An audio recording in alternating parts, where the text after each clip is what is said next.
Hari ini kita akan coba pecahkan kodenya untuk mengungkap sebuah kisah tentang sumber daya kita yang paling vital, air bersih. Nah, ini dia nih barang bukti utama kita. Sepintas lalu, kelihatannya saya cuma tabel angka dan kode-kode dari instansi pemerintah. Resmi banget, padat, dan jujur aja, agak bikin ngantuk ya. Tapi justru disitulah serunya. Ini tuh bukan sekedar daftar angka biasa loh. Di baliknya ada sebuah narasi yang menunggu untuk kita ungkap. Jadi pertanyaan besar kita, sebenarnya angka-angka ini mau cerita apa sih ke kita? Biar nggak bingung, kita akan bedah bareng-bareng, langkah demi langkah. Pertama, kita coba pecahkan kode dokumennya. Terus kita kenalan sama istilah-istilah kuncinya. Habis itu kita bakal intip beberapa desa, lihat gambaran besarnya, dan terakhir, kita simpulkan apa sih yang bisa kita pelajari dari semua ini. Udah siap? Oke, kita mulai dari bagian pertama. Kita coba pahami dulu ini dokumen dari mana asalnya dan buat apa tujuannya. Poin pentingnya, ini bukan data asal-asalan ya. Ini adalah catatan resmi dari Kementerian Dalam Negeri yang melecek proyek-proyek infrastruktur air bersih di tingkat desa. Nah, ini penting banget, karena ini ngasih kita konteks dan menunjukkan kalau data ini bisa dipercaya buat analisis kita. Nah, sekarang kita udah tahu asalnya dari mana, kita perlu ngerti bahasa yang dipakai di laporan ini. Soalnya, memahami istilah-istilah ini adalah kunci untuk membuka cerita di dalamnya. Yuk, kita mulai dari yang paling sering muncul di tabel ini, sumur gali. Gampangnya, ini adalah sumur tradisional. Sederhana aja, digali pakai tangan dan jadi cara paling mendasar bagi banyak komunitas untuk mendapatkan air tanah. Berikutnya adalah sumur pompa. Anggap aja ini versi upgrade-nya sumur gali. Sumur ini bisa lebih dalam dan, ya namanya juga sumur pompa, dia pakai pompa, artinya akses airnya bisa lebih gampang dan stabil, tapi tentu butuh lebih banyak teknologi dan energi. Terus ada hidran umum. Ini adalah titik akses air untuk dipakai rame-rame. Jadi bukan setiap rumah punya sumur sendiri, tapi satu komunitas bisa bareng-bareng pakai beberapa hidran yang terhubung ke satu sumber air terpusat. Dan yang terakhir, embung. Nah, kalau ini adalah solusi buat penyimpanan air.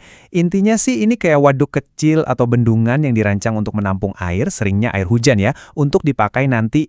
Ini strategi yang beda banget dibanding dengan mengakses air tanah. Oke, sekarang kita udah ngerti bahasanya, waktunya kita jadi detektif data nih. Yuk, kita perbesar baris-baris spesifik di laporan ini buat melihat strategi yang digunakan oleh komunitas-komunitas yang berbeda. Mari kita fokus ke baris untuk Desa Kersik Putih.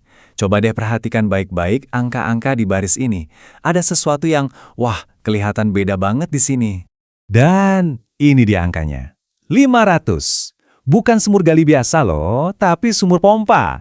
Jumlah ini sangat menonjol dan menunjukkan fokus yang kuat pada infrastruktur air bersih yang lebih modern di desa ini. Sekarang, coba kita geser perhatian kita beberapa baris ke bawah ke desa bernama Sukamajo. Kita akan bandingkan dengan Kersik Putih tadi. Di Sukamajo, ceritanya beda jauh. Angka utamanya di sini adalah 363 sumur gali. Dan coba perhatikan, sumur pompanya 0. Mereka murni mengandalkan sumur tradisional. Nah, perbandingan langsung kayak gini dengan jelas banget menggambarkan dua strategi yang sangat berbeda. Kersik Putih berinvestasi besar pada teknologi pompa, sementara Sukamajo sangat bergantung pada sumur gali tradisional. Kenapa ya? Data ini memang nggak memberitahu kita kenapanya. Tapi ini memicu pertanyaan penting tentang geografi lokal, pendanaan, dan kebutuhan masyarakat. Setelah melihat kasus-kasus spesifik tadi, yuk kita mundur selangkah dan lihat gambaran besarnya.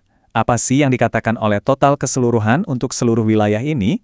Di bagian paling bawah tabel, kita nemuin baris total laporan. Disinilah semua angka dijumlahkan, memberi kita rangkuman cepat tentang prioritas infrastruktur air bersih di 8 komunitas ini secara keseluruhan. Kalau dibuat visual seperti ini, ceritanya jadi makin jelas. Coba lihat betapa dominannya sumur gali. Dengan total 2.572 unit, jumlahnya jauh melampaui sumur pompa. Ini membuktikan bahwa, meskipun ada teknologi yang lebih baru, metode tradisional ternyata masih menjadi tulang punggung penyediaan air di wilayah ini.